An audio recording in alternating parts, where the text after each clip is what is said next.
Is speaking to universities part of your marketing? If not, this is a long game, and I want to share a little bit more about this because it is a fabulous way to actually get speaking engagements and still grow your audience, but long term. Let's get on to the show.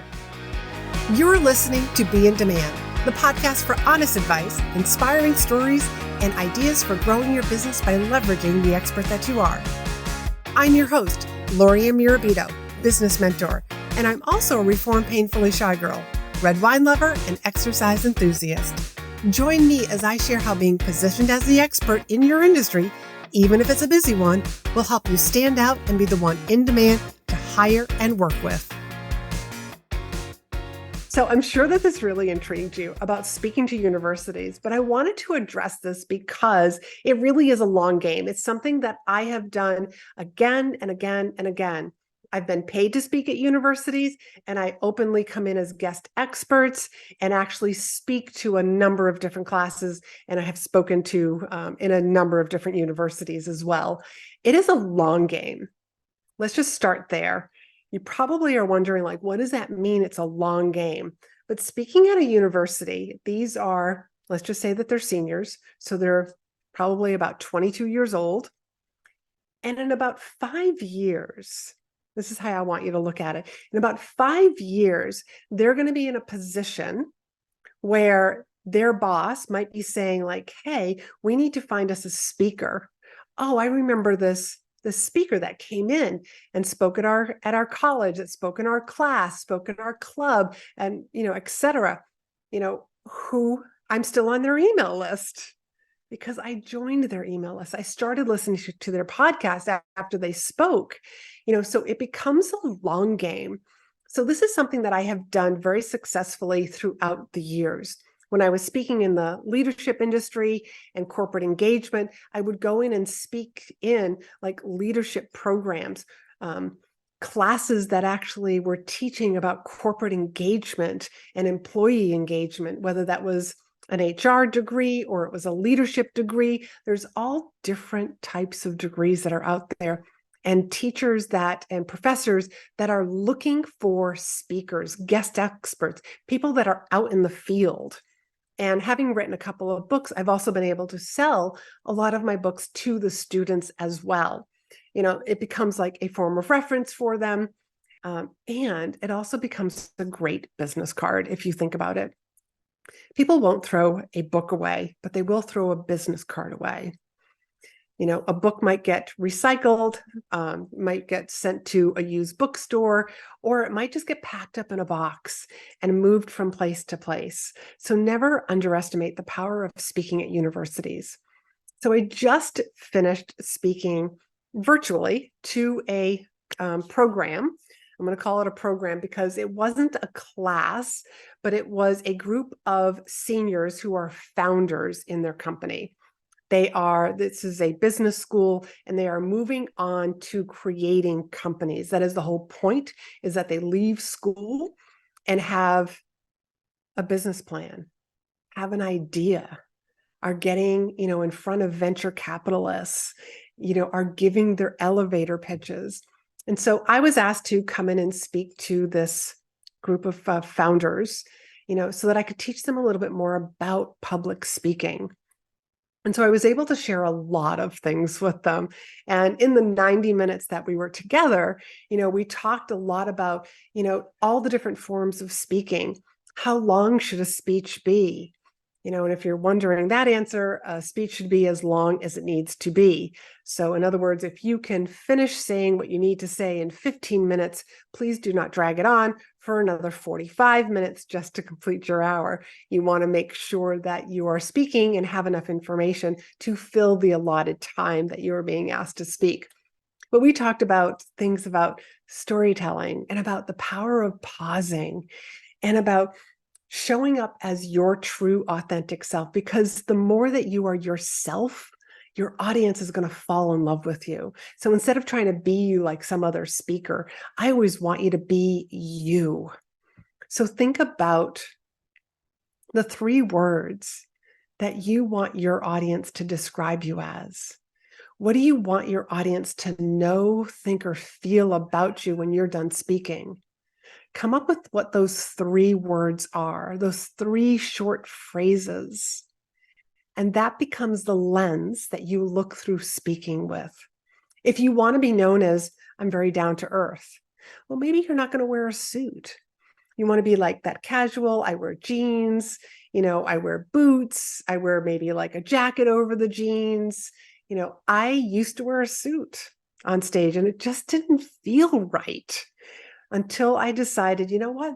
This just isn't me. I'm not the suit person, but I'm still the professional and corporate looking, but I will show up in something that looks nice. It might be a skirt, it might be a dress, it might be pants, always with heels, but it's just not that same color top and bottom suit. Like that's not me. But I want people to think of me as being relatable, maybe a little sarcastic and a little funny. So when that's my lens, then I'm telling stories that might add a little bit of humor. I'm telling, like using some of my Boston sarcasm, also when I'm speaking. There are all different ways, but to be able to just like focus on like, here's what I want to be known for. Here's what kind of a speaker I want to be. And I shared this with this class.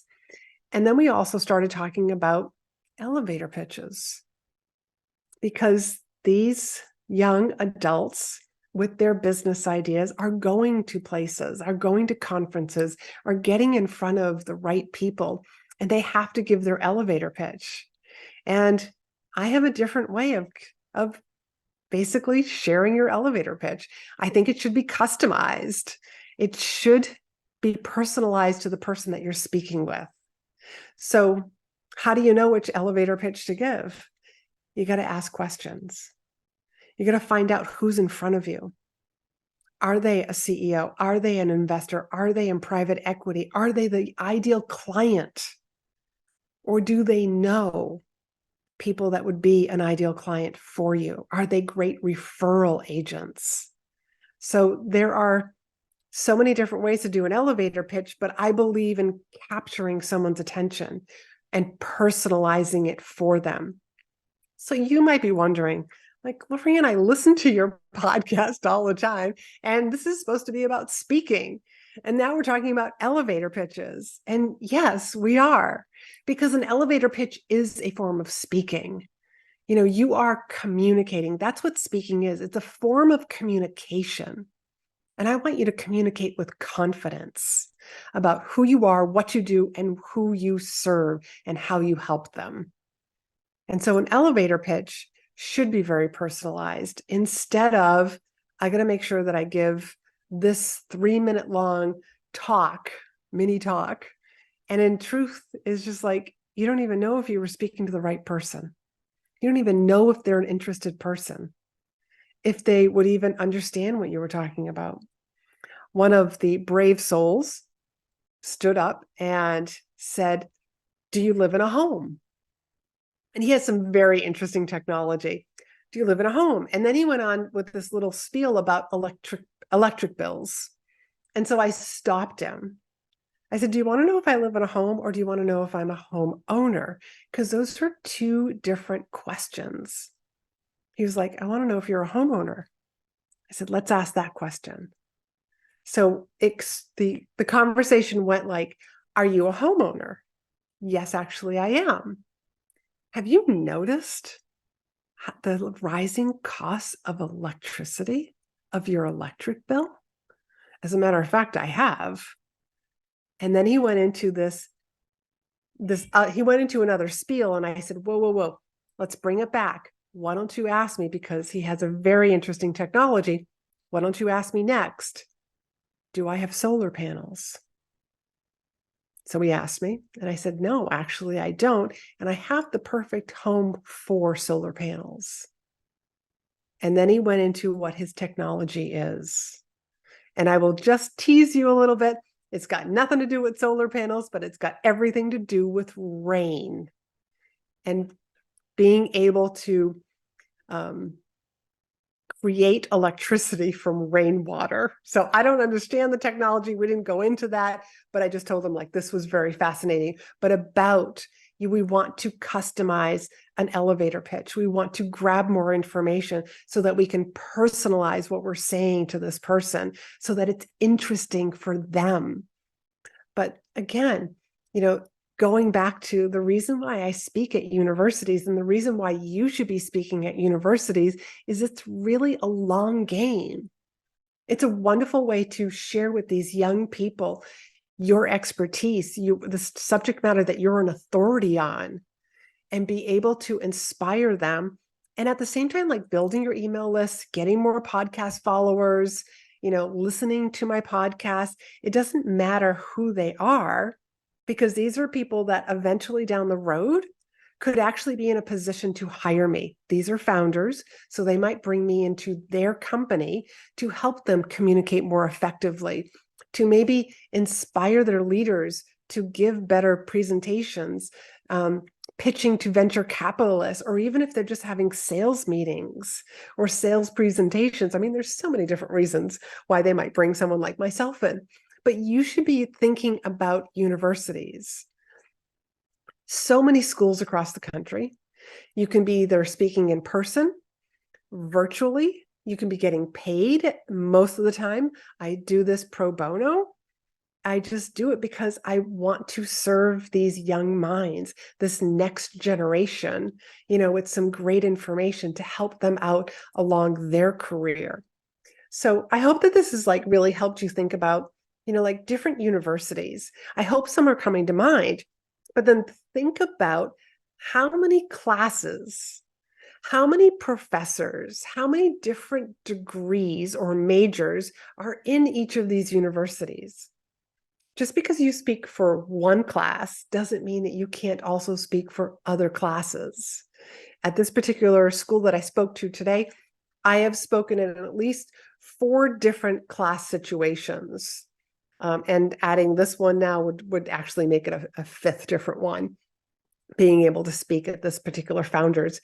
And I also offered to come back, so that I could actually be in person, because it is just in Boston, but, my schedule didn't allow me to actually be there in person. So we just did it virtually. And I really think that the students get to learn something when it's virtual, to be able to see wow, you can be very animated and engaging when you are virtual and not only when you're in person. I think that that's something that I've been able to teach people. And really, if you're watching this over on YouTube, then hopefully you're seeing that as well. It's an art form to be able to speak virtually, seeing your audience, or maybe not even seeing your audience and still feeling like they are there, and letting them feel like you are there with them also.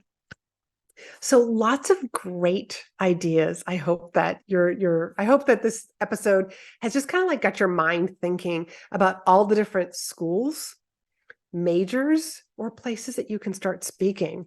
Because once you speak for one professor, you can offer to come back next year and the year after that, because they're going to have different students each year.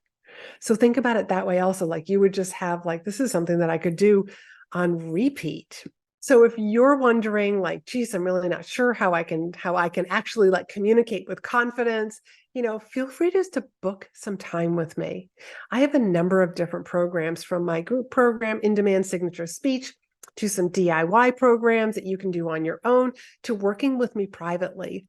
And the very best way to figure that out is actually to just book a call with me, and I will help you decide which program actually would be best for you. And there's a number of different questions that I'm going to ask you on that call, and you can book that call at chatwithla.com, and that will be down on the show notes as well. And I will help you decide which program would be best for you based on your needs and your current situation. So I hope that you've enjoyed this episode. If you have any questions, I love to continue the conversation. Hit me up in the DMs. I mostly hang out in DMs over on Instagram, and make sure you're following me over on Instagram as well. And that link is down below. But if you are watching this, it is my Instagram handle is Laurie-Ann.Mirabito. And until next time, I want you to be in demand.